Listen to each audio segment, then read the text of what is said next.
adolescentes sin supervisión de sus madres, padres, representantes o responsables. Este programa es presentado por Sistema Élite de Seguridad Integral CESI Compañía Anónima, Protec Seguridad 2013, IFPO, Arcus Group, Sisti Alarmas, Con Seguridad Radio. el programa especializado en la protección de los ciudadanos y las organizaciones. RCR presenta Con Seguridad Radio. Buenas tardes tengan todos, bienvenidos a Con Seguridad Radio en su edición número 141, un espacio creado pensando en la seguridad de los ciudadanos y las organizaciones. Hoy es sábado 16 de abril, aquí en Radio Caracas Radio, la radio que se ve. Agradecemos al recurso humano que hace posible esta iniciativa, en la Dirección General de la Estación Jaime Nestares, en la gerencia de producción Wilix Arcaya, en la producción Mónica Pupo, en los controles George Castillo, asistente de producción Rubén Áñez, quien estará compartiendo con ustedes Alfredo Yuncosa. Transmitimos por YouTube en RCR 750. Recuerden nuestras redes sociales, en Twitter @CSeguridad Radio, en Instagram @Conseguridad Radio y en nuestro canal en YouTube Con Seguridad Radio. Damos inicio a nuestra sección Alternativas de Actualización Profesional. Alternativas de actualización profesional.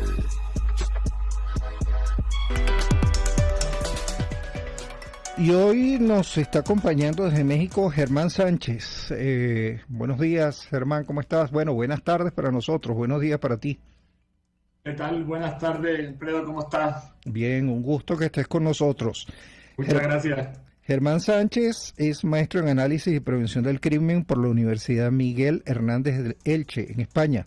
Licenciado en Ciencias Políticas por la Universidad Complutense de Madrid, diplomado en Comunicación Pública y Defensa por el Instituto Gutiérrez Mellado, diplomado en Gestión y Administración de Seguridad en la Universidad Miguel Hernández de Elche de España, diplomado en Intervención Operativa Policial, certificado CPOI y CPO por IFPO, organización de la que es miembro de la Junta Directiva del Capítulo México. Se ha desarrollado profesionalmente durante más de 10 años en operaciones y capacitación, tanto en seguridad pública como seguridad privada a nivel internacional. Un gusto que estés con nosotros, Germán, y sobre todo para atender un tema bien interesante, que son las herramientas de inteligencia para la prevención del delito y el riesgo en la empresa, como son los sistemas de información geográfica. Pues sí, mira, Alfredo, súper agradecido de la invitación, lo primero, ¿no? Y bueno, te voy a comentar rápido, o voy a comentar a los oyentes rápido esta parte, porque todo esto viene de lo que es el ciclo de inteligencia, ¿no? El ciclo tradicional que sufre una serie de pasos, dependiendo del país, sufre de 4 a 6 pasos, ¿no? Por ejemplo, lo que yo he venido trabajando siempre ha sido de 6, ¿no? Que es lo que marca el CNI español y el Centro Cristológico Nacional de España. Y hay una parte muy interesante que es que la planificación y dirección, que es el primer paso del ciclo de inteligencia, cuando empezamos a hablar de eso mismo, ¿no? De qué queremos, qué respuestas queremos buscar a qué problema, ¿no? Y surge esta pregunta, que el equipo tiene que dirigir y tiene que planificar.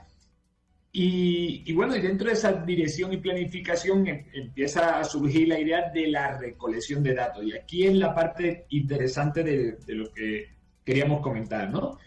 Realmente el GeoInt, ¿no? La inteligencia geográfica, en esta parte es sumamente interesante y sumamente apasionante y es además una de las que más está adquiriendo relevancia, porque estamos hablando de puntos, de coordenadas, de imágenes, también el imaging también es muy importante en esta parte de la recolección, porque a través de ortofotos, ¿no? Podemos colocar en un mapa y averiguar el por qué está pasando esa incidencia delictiva en un lugar concreto, no solamente porque tengamos base de datos sobre incidencia delictiva, sino porque también podemos sacar la conclusión a través de imagen, ¿no? Y toda esa recolección se va a transformar y vamos a crear un análisis de ese conocimiento, de la información recolectada, que ha sido transformada y se ha creado conocimiento, y en el análisis creamos esa inteligencia que nos va a ayudar a reducir incertidumbre y tomar decisiones pues de forma plena, ¿no? Y con el menor riesgo posible. Entonces, antiguamente, si habéis visto alguna, Jack el Destripador, ¿no? Como en los mapas ponían tachuelas o chinchetas, como se dice en mi tierra, y ponían hilos para ver dónde... Bueno, eso ya existe en software que ya nos hacen eso, ¿no? Y realmente es muy fácil predecir qué lugares, qué rutas, por ejemplo, para los profesionales de la protección ejecutiva, para la industria, por ejemplo, gasolinera o de suministro, logística. Es muy, muy fácil determinar qué rutas son seguras y cuáles no, ¿no? Ahora, en este caso, Germán, cuando esto pasa, cuando esto sucede, hay algunos programas que estén más, que sean más recomendables, que por lo general se utilicen más para levantar todos estos datos de información geográfica. Mira, aquí, Alfredo, hay un tema, ¿no? Aquí el software no es tan relevante sino la base de datos que tenga. Ojo con esto, ¿no? Porque no puedes tener el mejor software, la mejor consola del mundo, pero si no la tienes alimentada, está difícil. Hay software gratuitos como son el QGIS o el GVSIG, que son software libres que podemos usar de forma gratuita y que además hay un montón de tutoriales en YouTube que podemos aprender de forma autodidacta. No es nada difícil de aprenderlo, pero el problema radica en de dónde sacamos la base de datos, ¿no? Porque nosotros en ese software incluso podemos poner plantillas de Google Maps, de OpenStreet, o sea, podemos poner un montón de plataformas, pero cómo alimentamos esa base de datos, ahí es donde empieza la complicación, ¿no? Y aquí es de un trabajo de recolección a través de fuentes abiertas, de la información que tenga una fiscalía concreta, ¿no? O la Secretaría o el Ministerio de Seguridad Ciudadana o Pública, y vamos alimentando esa base de datos a través de la información que vayamos recopilando. Ahora bien, eso es información, o sea, los puntos que nos va dando de incidencia delictiva es información.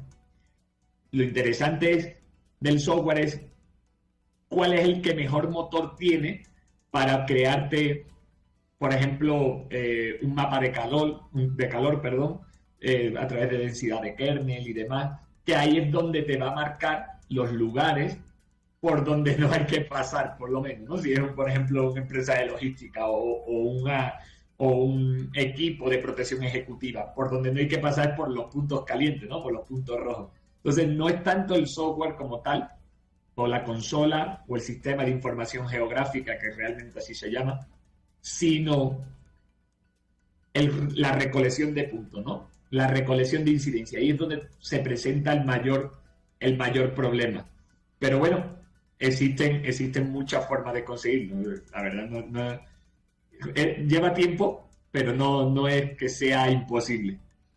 Ahora, que a tu criterio en América Latina, ¿cuál es el nivel de madurez en cuanto a la utilización de este tipo de herramientas? ¿Es algo común en el sector privado? ¿Es algo novedoso? ¿Está en proceso de maduración? ¿Cómo lo percibes tú? Está en proceso de maduración. Realmente yo he llegado a ver equipos de protección ejecutiva que hacen esto de forma totalmente arcaica, ¿no? Un mapa de la ciudad pegado en la pared y eso con tachuela, con chincheta y metiendo líneas a través de hilos. Eso todavía lo he visto yo en México y eso está ya muy desfasado, ¿no?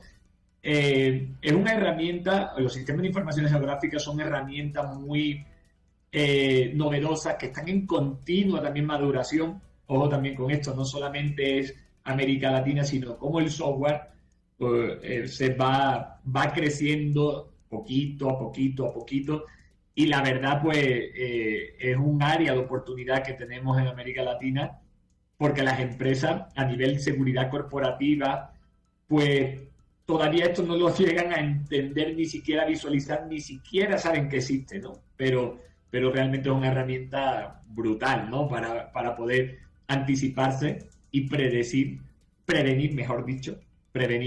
el delito, ¿no?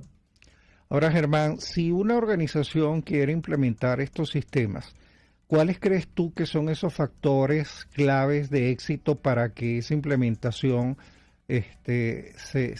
sea bajo esos criterios de eficiencia que se esperan? Bueno, lo primero, lo de la base de datos es fundamental, ¿no? ¿De dónde vamos a sacar la base de datos? ¿Quién la coteja? ¿Quién la realiza? Porque, ojo con esto, ¿no? Yo me puedo ir, por ejemplo, aquí en México. Yo puedo decir, pues yo tengo la base de datos de la Comisión Nacional de Seguridad, ¿no? Etcétera, ¿no? Y la meto en mi sistema de información.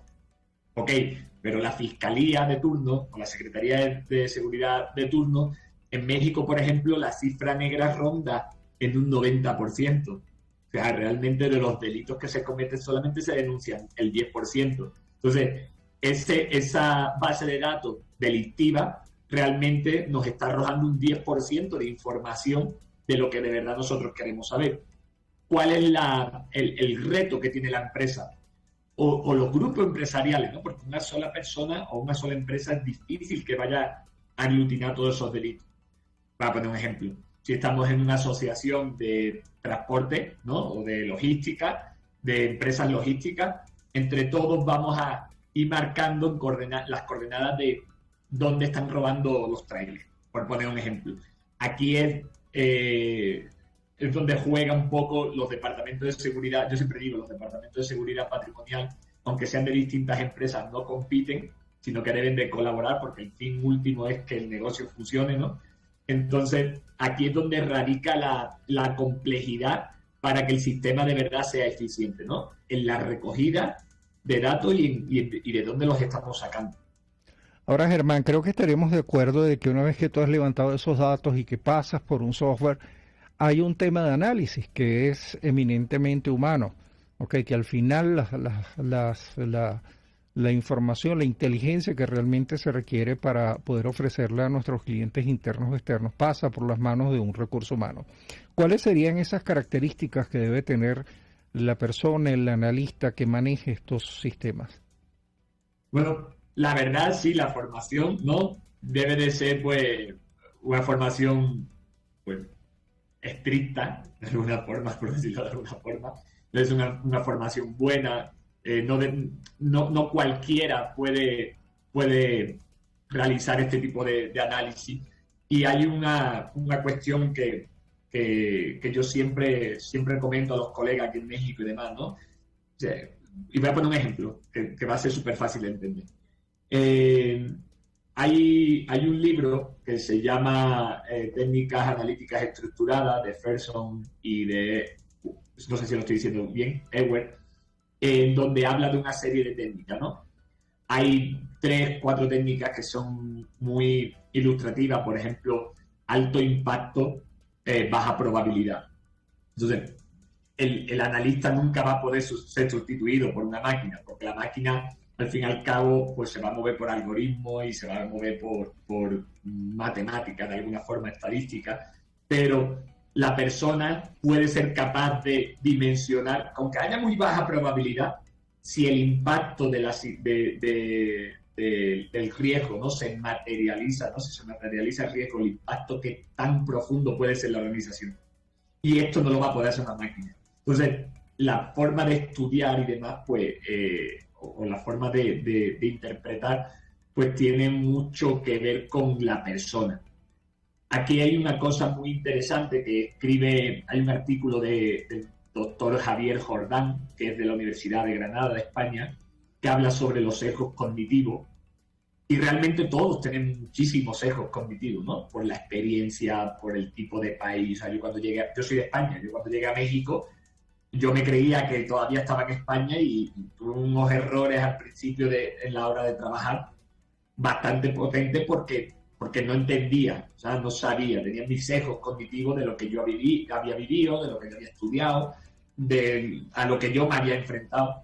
Y de repente la realidad en México pues totalmente distinta. Entonces, que definitivamente el aspecto de lo que tú traigas como bagaje cultural y de formación va a tener un peso muy importante. Pero Germán, tenemos que dejarte lamentablemente porque ya tú sabes que los tiempos en los medios de comunicación son implacables. De verdad que estamos muy Pensé que agradecidos. hablaba mucho. No, más bien súper interesante. Creo que esto nos da pie para que tengamos una nueva intervención tuya en el programa. Quiero que sepas que esta es tu casa y estamos sumamente agradecidos por tu participación de la tarde de hoy. Muchísimas gracias, Alfredo. Muy amable a todo el equipo y a los oyentes. Gracias a ti. Señores, vamos a un receso comercial y ya regresamos. Enseguida regresa con Seguridad Radio. Sistema Élite de Seguridad Integral CESI Compañía Anónima, organización venezolana especializada en servicios de seguridad privada. Contáctenos al teléfono 0212-381-0083 y al correo electrónico cesiseguridad@gmail.com. Su seguridad es nuestra prioridad. Protex Seguridad 2013 Compañía Anónima, empresa venezolana a la vanguardia en los servicios de seguridad privada. Contáctelos al 0412-012-4313 o al 0281-275-2876. Visite su página web corporacionprotex.com.be. Su seguridad es número 1. IFPO, Soluciones Educativas de Seguridad. Arcus Group, organización venezolana especializada en consultoría y capacitación en protección y la gestión estratégica de riesgos. Contáctelos al 0212-624-7177 o al 0412-399-3265. Siste Alarmas es la estación central de monitoreo de mayor prestigio en Venezuela. Satisface las necesidades de protección de sus clientes mediante la prestación de servicios de seguridad de óptima calidad a través de la aplicación de tecnología de punta, integración de servicios y personal altamente capacitado. Visite su página web sistealarmas.com. Antes de empezar el día, entérese de lo que acontece en el país junto a Pedro García Otero en Titulares de la Mañana. De lunes a viernes a las 6:30 de la mañana. Acompáñelo y empiece su día bien informado. Titulares de la Mañana con Pedro García Otero. Solo por RCR 750 AM. Porque lo bueno une. Pluralidad contigo. Respeto contigo. Responsabilidad contigo. Libertad contigo. Estamos contigo y punto. De lunes a viernes a la 1 de la tarde. Contigo. Solo por RCR 750 AM. Porque lo bueno une. Ya está de vuelta. Con Seguridad Radio. Y hoy tenemos con nosotros a Carmen Rincón. Bienvenida. Gracias, Alfredo. Muy amable. No, el gusto nuestro con tenerte aquí. Carmen es abogado, maestrante de gerencia empresarial y gerencia de recursos humanos, oficial de cumplimiento. Desde hace 20 años ha desempeñado cargos administrativos de cumplimiento normativo y de seguridad en los sectores de educación, tecnología, banca, seguros y empresas de consumo masivo. Un gusto tenerte con nosotros. Para mí todo un placer compartir contigo y con tu distinguida audiencia. Agradecer a los patrocinantes de este espacio que es necesario para la cultura ciudadana. Gracias. Vamos a tocar un tema que es el canal de denuncia como fuente de investigación corporativa, una de tus áreas de especialización, por decirlo de alguna manera, que son las investigaciones corporativas. Exactamente. Para quienes nos escuchan, ¿qué es un canal de denuncia?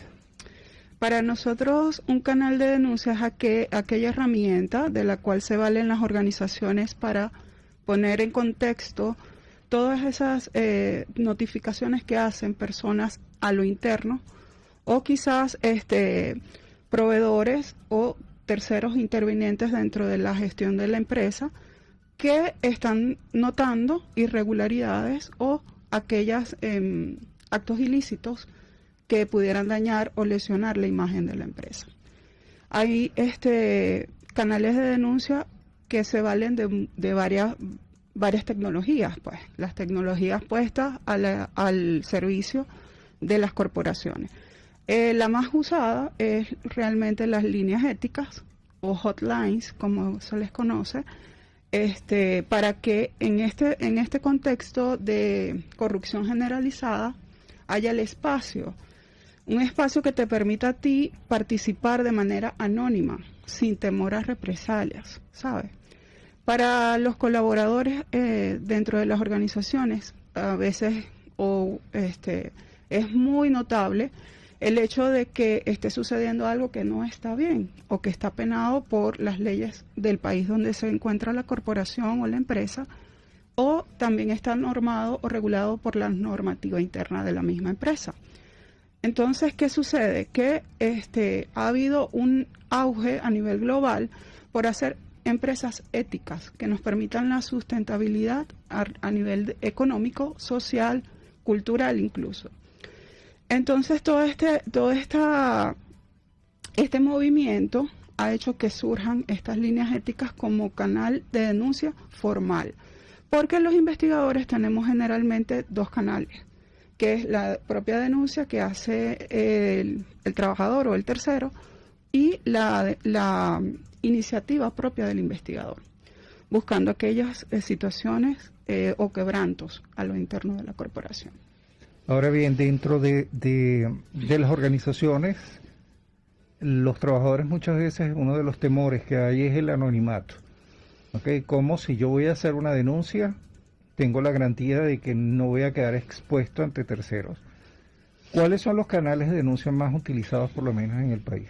En el país han habido el auge, como te digo, de empresas ajenas a la corporación que se encargan de llevar una parte de lo que por buena práctica debe tener toda investigación, que es la administración. Esta administración va a recoger la data dura de lo que está sucediendo y crea un marco de referencia bastante estandarizado para que pueda ser utilizado tanto en el país donde se encuentra como en otro país, si la empresa tiene proyección internacional. ¿Qué pasa? Que el anonimato para nosotros es una arma de doble filo, porque pueden haber denuncias infundadas y el mismo canal de denuncias te va llevando de manera intuitiva para ver qué tan cierto y qué tan veraz es lo que tú estás afirmando.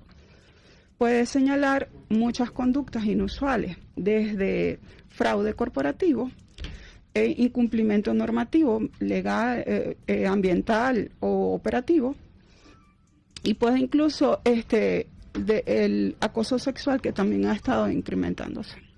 Ahora, por lo general en Venezuela podríamos decir que hay una cultura, aparte de las organizaciones, de las corporaciones, que muchas veces implementan estas prácticas dentro de las políticas corporativas que traen. ¿En Venezuela hay una cultura hacia esto en las empresas en general? No.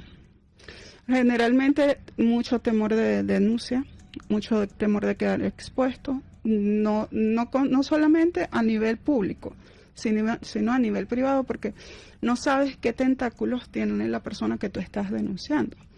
Entonces, por eso mismo, el canal de denuncias le sirve a la gestión de seguridad integral como ese ente aparte, tercero, imparcial, como quien dice, para poder gestionar y llevar a feliz término la investigación, recabando todas las personas, incluso dándole herramientas al investigador que a lo mejor no tuvo en ningún momento a bien considerar. Y también permitiendo generar o hacer toma de decisiones oportunas con respecto a los tiempos, porque otra de las cosas o de los desafíos para el investigador es dar una respuesta a tiempo a esa denuncia que se ha ejecutado.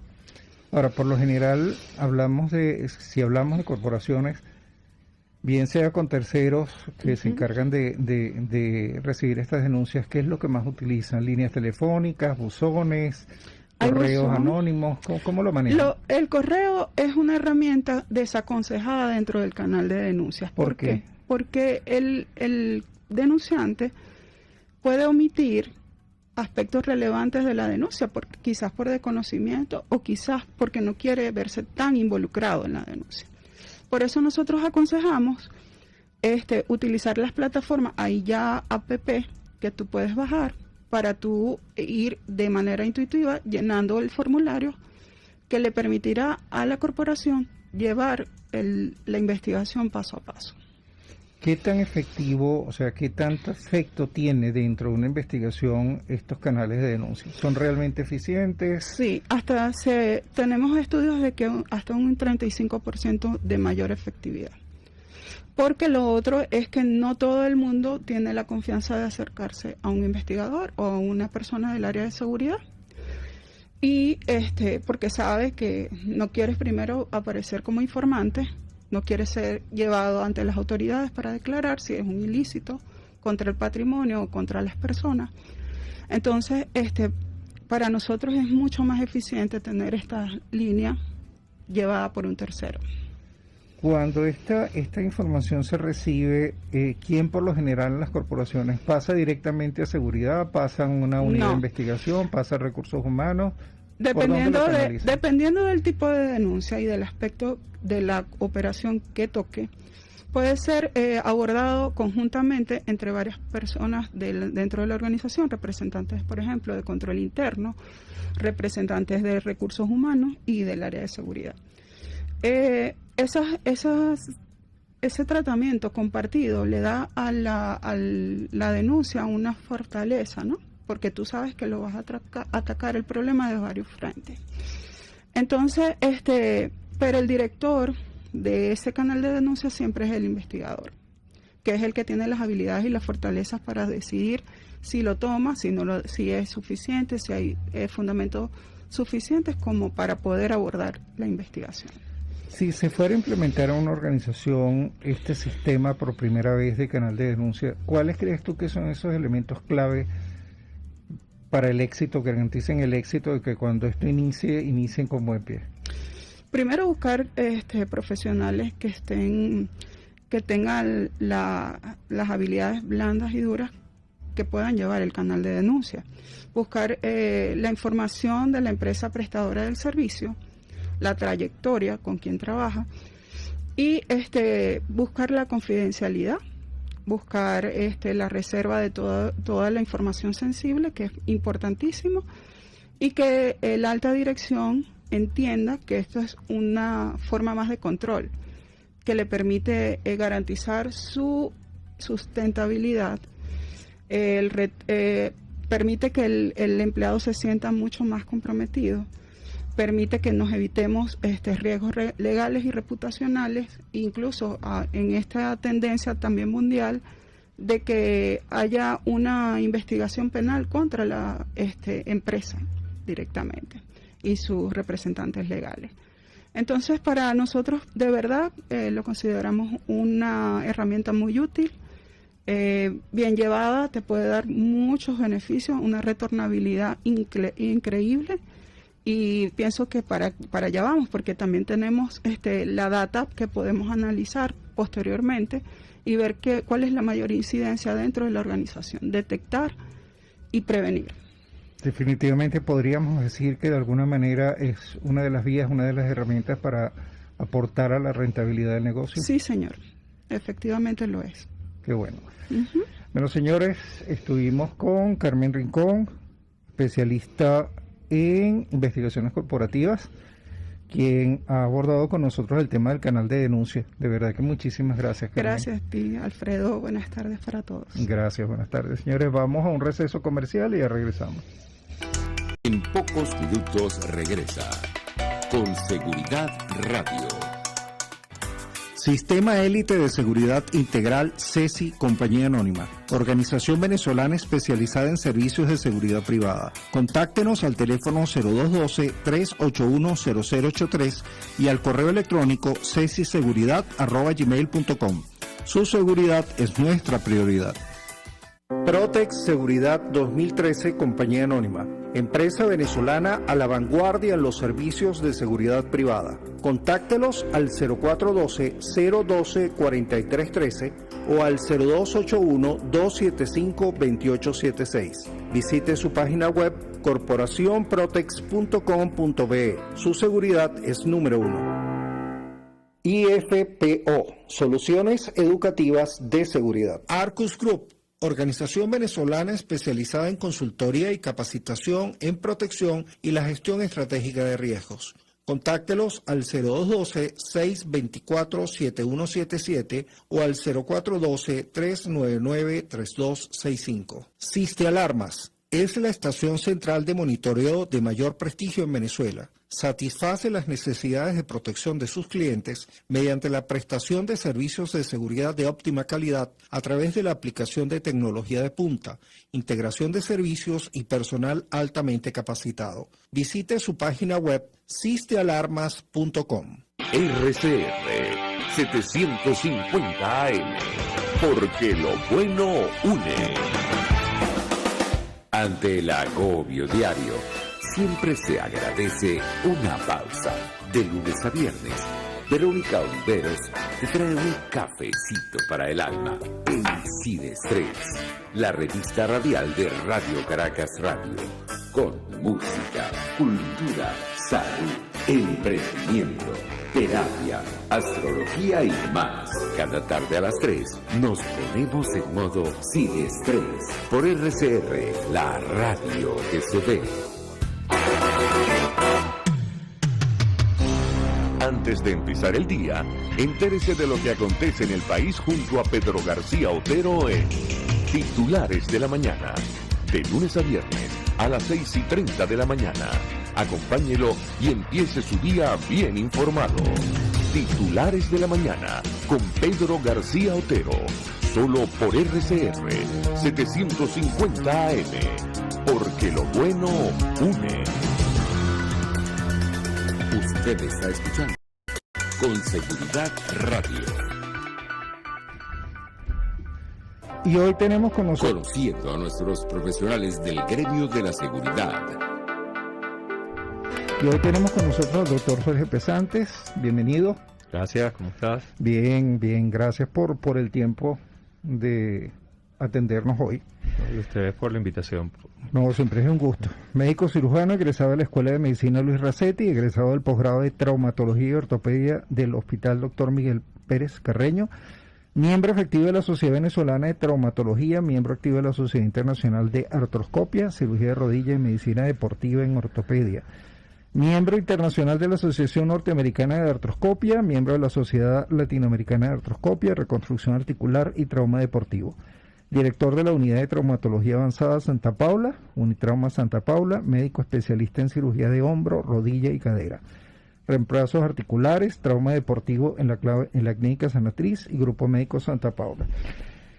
Doctor, a medida que las personas nos vimos, una inmensa cantidad de personas, millones de personas nos vimos en la necesidad de empezar a trabajar desde las casas, desde los hogares y en de cierta manera tratar de hacer las oficinas, empezamos a escuchar temas de dolores, de lesiones, de necesidad de atendernos con médicos por esta nueva realidad que nos exigía trabajar desde el hogar.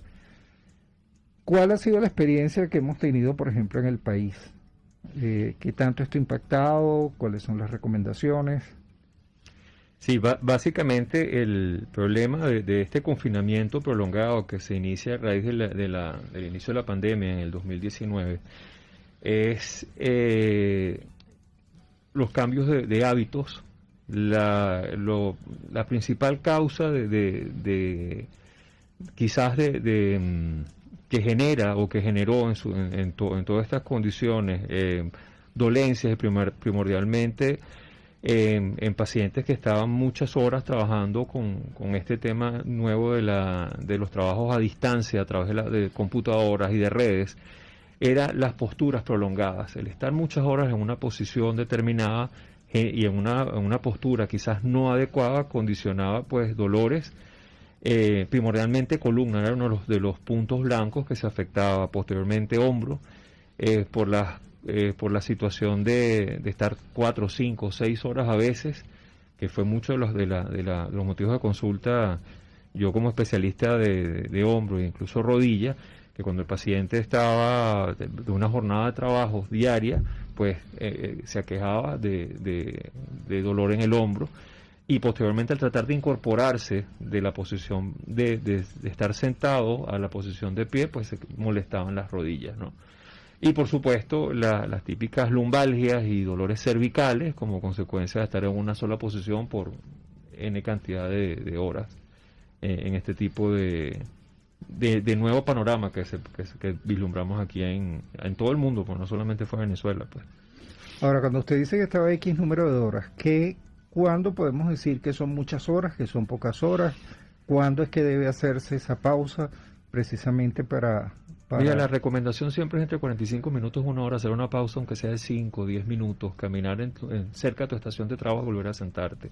La ergonomía, que es algo que es fundamental en cualquier sitio de trabajo, es con respecto a las sillas ergonómicas con apoyabrazos. Si tú trabajas, por ejemplo, con un teclado, tener un ángulo de trabajo entre tu brazo y tu antebrazo de 90 grados, tener el monitor, si estás trabajando con un computador, por lo menos lo más frontal a tu vista, con una posición recta de la espalda, evitar aquellos computadores. Por lo menos mucha gente trabajaba en cama con las piernas cruzadas en posición de indio o en flor de loto, y eso realmente traía muchos trastornos desde el punto de vista de la columna tanto cervical como lumbar, ¿no?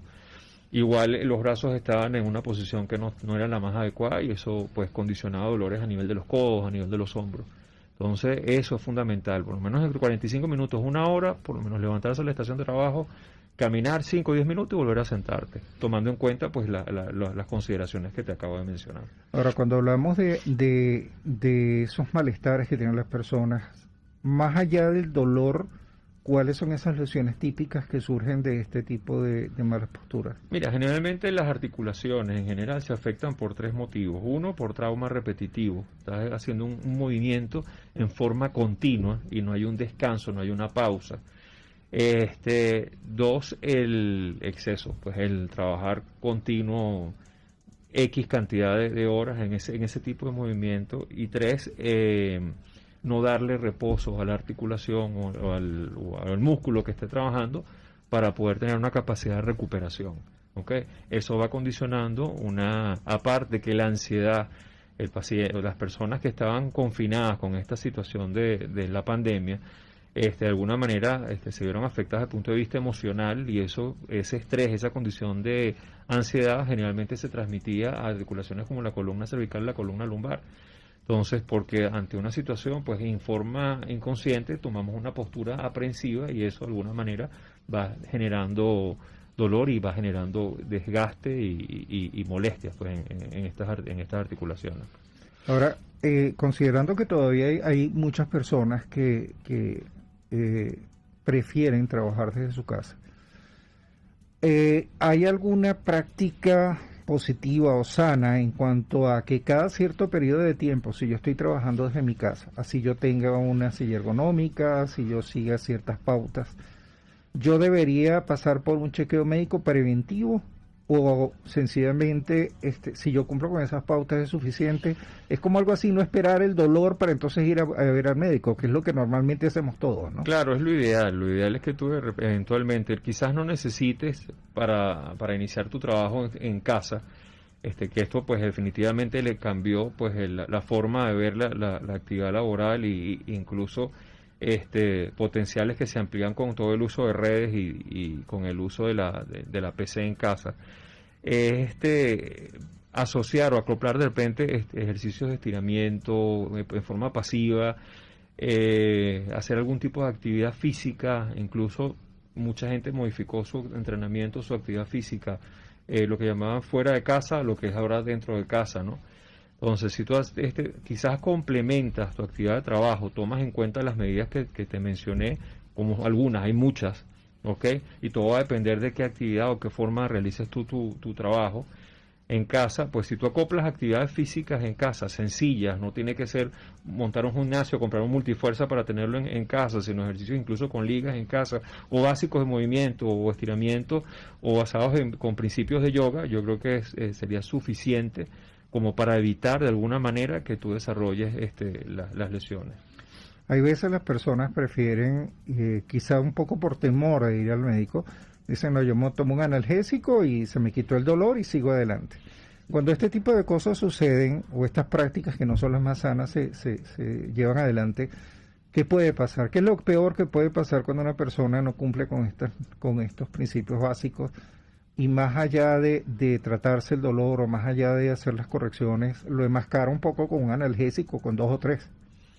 Sí, créeme que hemos tenido pacientes que empiezan a tomar, se automedican y se hace una rutina con ese medicamento y lamentablemente la mayoría de los medicamentos, como son los antiinflamatorios no esteroideos, los famosos AINES, como los conocidos ibuprofeno, diclofenac potásico, tienen consecuencias desde el punto de vista sistémico y afectan primordialmente el riñón, por ejemplo, uno de los órganos blancos. Si tú tomas en forma crónica y lo tomas como caramelos, porque nos han llegado pacientes así, ya no solamente puedes aliviar el dolor temporalmente porque no estás resolviendo el problema de base, pero adicionalmente estás afectando otros órganos de tu sistema, ¿no?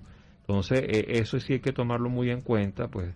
Si tú ves que ya con 1 o 2 tabletas no mejoraste, porque eso es una práctica muy común, no es la más recomendable, pero es muy común aquí en nuestro medio, lo más recomendable es acudir al especialista. No esperar y automedicarte y creer que estás llevando el control tienes el control de tu problema y resulta que a largo plazo estás generando un problema adicional. ¿Este tipo de prácticas también deben considerarse en los niños? Yo no las recomendaría. En niños es preferible que tú lo lleves a tu pediatra. Si el pediatra considera que tiene que ver un especialista adicional, pues que el especialista adicional lo vea. Ok, pero me refiero que muchas veces los niños, comparativamente a nuestra edad, nosotros no nos daban una computadora, ni nos daban un teléfono celular, ni una tabla tan pequeño, sino que ya los niños hoy tienen todos estos equipos y pasan horas, quizás más horas frente a una computadora que frente a un televisor.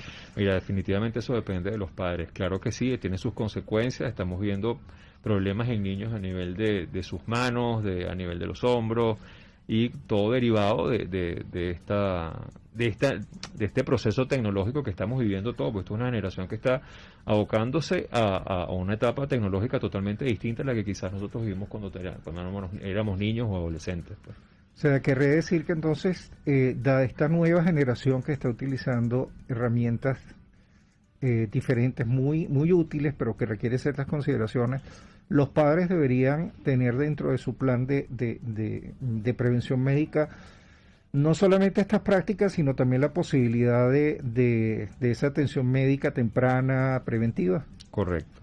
Yo, quizás preventiva de niños no, sino en el momento que presentan una patología, pero ahí tiene que tener el control definitivamente del padre, que le diga al niño, mira, hay límites, poner límites. Básicamente, tú vas a tener de tal hora a tal hora el uso del computador, o el uso del tablet, o el uso del celular, y en lo que ellos sospechen o el niño aqueje alguna dolencia o algo, inmediatamente acudir al médico, no esperar que esto avance. Okay. Igual está pasando, me atrevo a decir lo que está pasando con adolescentes, y no tan adolescentes también. Muchachos que a raíz de la pandemia pasaban cantidad de horas frente a un equipo, ¿okay? Ya no estamos hablando de niños, quizás 15, 16, 18, 21 años, 22 años. ¿Sería el mismo nivel de prevención? Sí, ya es más difícil el manejo, no es igual que tú le digas a un niño, mira, tú vas al médico y punto. Quizás haciendo algo dictatorial a un adolescente que tienes que de alguna manera dialogar y negociar con él la guía del médico, pero evidentemente el adolescente va a manifestar una queja de dolor o va a manifestar un disconfort, una incomodidad, y en el cual pues el padre pues tiene que estar muy pendiente de qué momento no darle largas y esperar para que la cosa sea compleja o se salga de las manos para llevarlo al médico. En este tema de las opciones que fueron manejando las personas, adultos, niños, adolescentes durante la pandemia y que se ha mantenido es el tema deportivo, el tema de esas actividades al aire libre y que se abocó mucha gente de manera muy positiva a esto, pero también diera la idea o hay la percepción de que hubo como un desbocamiento hacia actividades deportivas sin estar preparados precisamente para ese tipo de actividades. Entonces, no me lo va a responder ahorita, vamos a un receso comercial, pero sí quisiera saber cómo se estaba manejando este tema, cuáles son las lesiones más comunes acá en el país. Vamos a un receso comercial y ya regresamos. Enseguida regresa con Seguridad Radio. Sistema Élite de Seguridad Integral CESI Compañía Anónima, organización venezolana especializada en servicios de seguridad privada. Contáctenos al teléfono 0212-381-0083 y al correo electrónico cesiseguridad@gmail.com. Su seguridad es nuestra prioridad. Protex Seguridad 2013 Compañía Anónima, empresa venezolana a la vanguardia en los servicios de seguridad privada. Contáctelos al 0412-012-4313 o al 0281-275-2876. Visite su página web corporacionprotex.com.be. Su seguridad es número 1.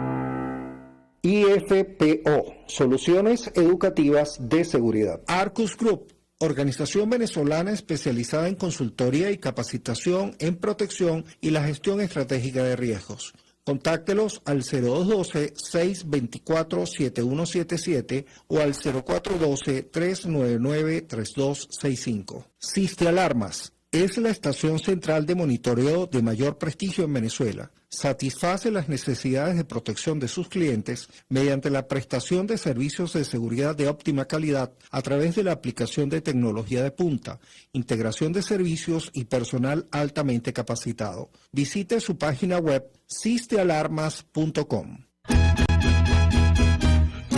Una ventana para las propuestas y denuncias de las comunidades populares de Venezuela. Evelyn Martínez y la Red de Ciudadanos llegan debatiendo problemas y promoviendo soluciones. Es el Radar de los Barrios. Por la autonomía de los movimientos sociales que no pueden ser complementos de partidos o gobiernos. El Radar de los Barrios, de lunes a viernes, a partir de las 10 de la mañana, por RCR 750 AM. Pluralidad contigo, respeto contigo, responsabilidad contigo, libertad contigo. Estamos contigo y punto. De lunes a viernes a la 1 de la tarde. Contigo, solo por RCR 750 AM, porque lo bueno une. Ya está de vuelta con Seguridad Radio. Y estamos nuevamente con el doctor Jorge Pesantes, médico cirujano, especialista en traumatología. Habíamos dejado, doctor, una consulta que no genere honorarios, una consulta que estábamos haciendo en este momento, y es sobre las actividades deportivas. Muchas personas, como una iniciativa muy sana, a raíz del tema de que se relajó un poco más el confinamiento, empezaron a hacer actividades deportivas. Pero también escuchábamos el tema de las lesiones, bien sea por edad, bien sea por apresuramiento, por emoción, por mala práctica. ¿Cuáles han sido las experiencias suyas aquí en el país? Bueno, fíjate un detalle, la pandemia ocasionó un confinamiento obligatorio, porque ya todos conocemos, pues, pero no hay un antecedente histórico de un confinamiento desde el punto de vista deportivo similar a toda esta situación que se genera en el 2019. Quizás el más cercano fue en el año 2011, cuando la NFL, o sea, la Liga Nacional de Fútbol Americano, hizo un confinamiento. No pudieron entrar los deportistas a cancha por un periodo de aproximadamente 19 semanas, casi 3 meses y algo. Eso condicionó que, o sea, estaba la expectativa de, bueno, como los jugadores atletas de élite volvieran nuevamente a la actividad deportiva, y el cuánto tiempo iba a tardar que esos deportistas de alta competencia se incorporaran otra vez a su capacidad máxima de rendimiento. Y bueno, fíjate que la experiencia de los norteamericanos en esto fue que una transición aproximadamente de 2-3 semanas ya estaban, pues, no al 100%, pero casi un 80% de su capacidad. Pero empezaron a aparecer lesiones. Hubo lesiones, por ejemplo, jugadores que tuvieron lesiones de tendón de Aquiles, rupturas. Sería un 2 o 3%, pero es algo que representa.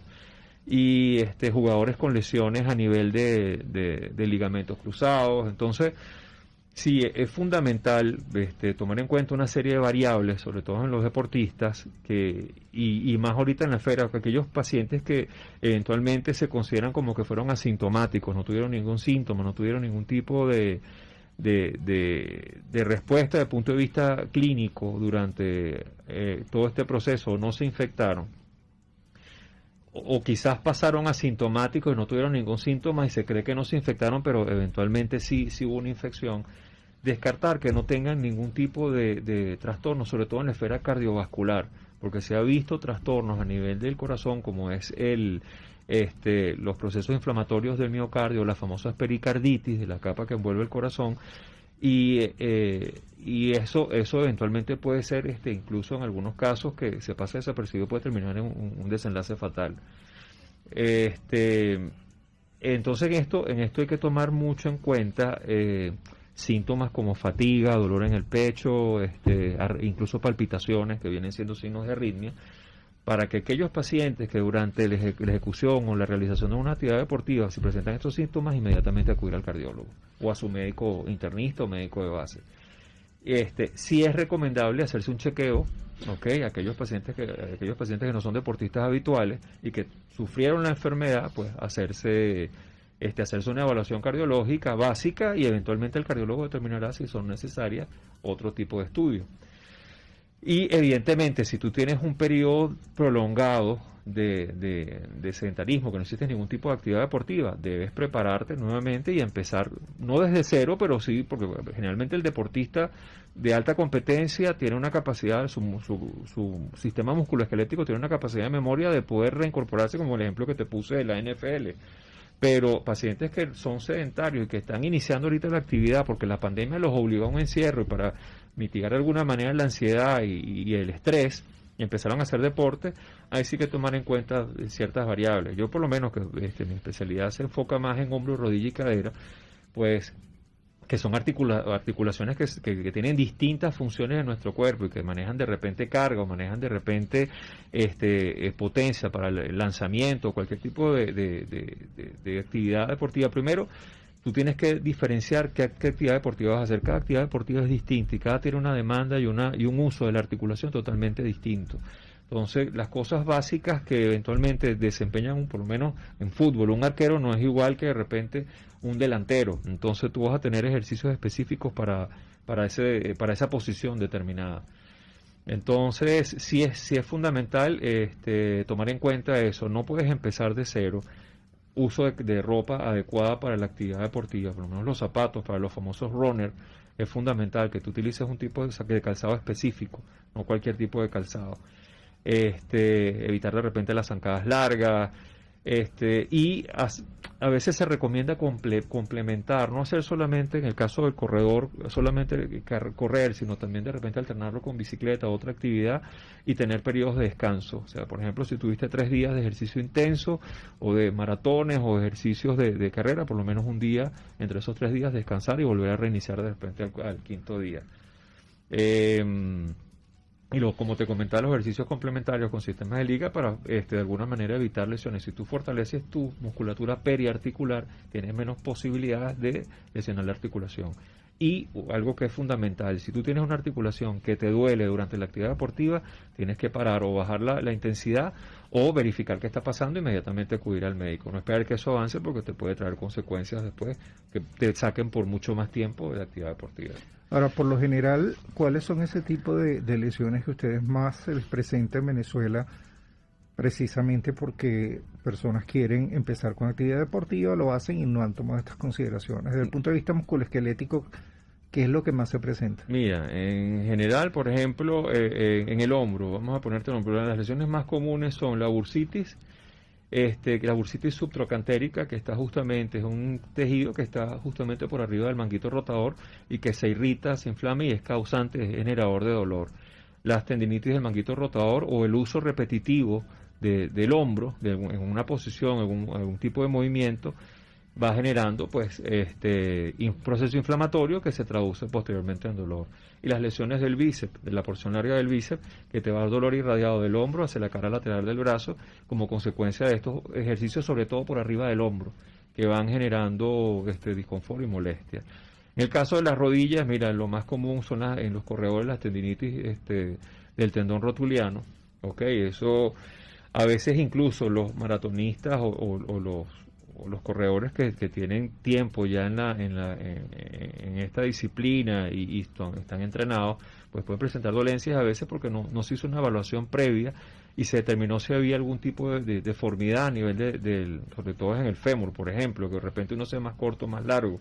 Entonces, esos miembros, esa discrepancia de miembros, o incluso por rotaciones, configuración de alguna estructura ósea que está rotada y no está en la posición anatómica ideal, puede condicionarte pues alguna alteración en la marcha o en el trote y va a generar posteriormente dolor y ser propenso a generar lesiones. Los movimientos de pivoteo en los futbolistas, las rotaciones son muy frecuentes, las lesiones de menisco, ¿no? Si tú tienes una buena musculatura periarticular y estás entrenado, es diferente al jugador habitual, al jugador que no es habitual, que eventualmente no entrena, sino que va los fines de semana y hace una caimanera, por ejemplo. Entonces es muy común que se lesione un menisco o se lesione incluso un ligamento durante la actividad deportiva, pues no es una persona que está entrenando, no está habituada al juego, sino que mira, me metí a jugar y vino la lesión. Okay. Doctor, nos están pidiendo, nos quedan unos minutos todavía, pero nos están pidiendo quienes nos escuchan cuáles son sus coordenadas, dónde lo pueden ubicar, números de teléfono, toda la información posible. Ok, fíjate, yo trabajo en 2 centros, yo trabajo en la Clínica Sanatrix y en el Grupo Médico Santa Paula, en una unidad que estamos iniciando ahora que se llama Unitrauma Santa Paula. Ese está en la torre de consultorio del grupo de la torre de consultorio Santa Paula. Los teléfonos para ubicarnos en Unitrauma, ya vemos 4 especialistas. Está un especialista en pie y tobillo, es el doctor Manuel Machuca, en cirugía de mano y reconstructiva del miembro superior, que es el doctor David Miot, cirugía reconstructiva de miembros inferiores e infecciones óseas de miembros inferiores, el doctor Julio García, y mi persona, que soy especialista en hombro, rodilla y cadera, reemplazos articulares y medicina deportiva, aplicada a la traumatología. Estamos en los teléfonos 988-8477, ¿ok? Estamos en el consultorio 316, piso 3 de la torre de consultorio. Yo particularmente tengo mi consulta en la Clínica Sanatrix en los teléfonos 0212-263-3721 y 0212-2016-196. En mi página me pueden ubicar también, está toda la información de Eres Jorge Pesantes Traumatólogo, tanto en Instagram como Facebook y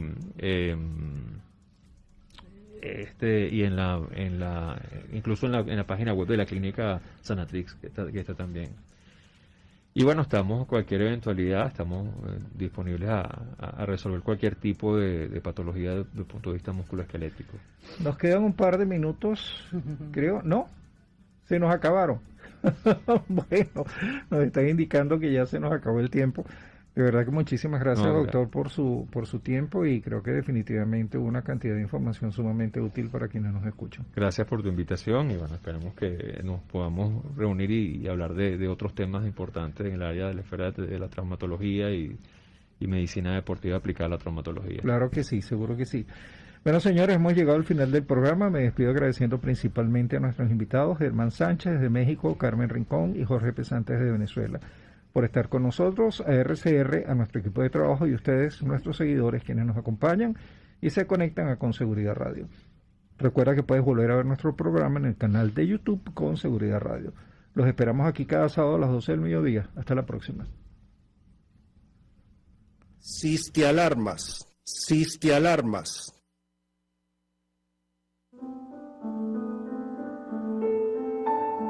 La Academia de Ciencias Físicas, Matemáticas y Naturales presenta El progreso tiene su ciencia. Hoy presentamos la malaria y la minería ilegal en Venezuela. En 1961, la Organización Mundial de la Salud reconoció a Venezuela como el primer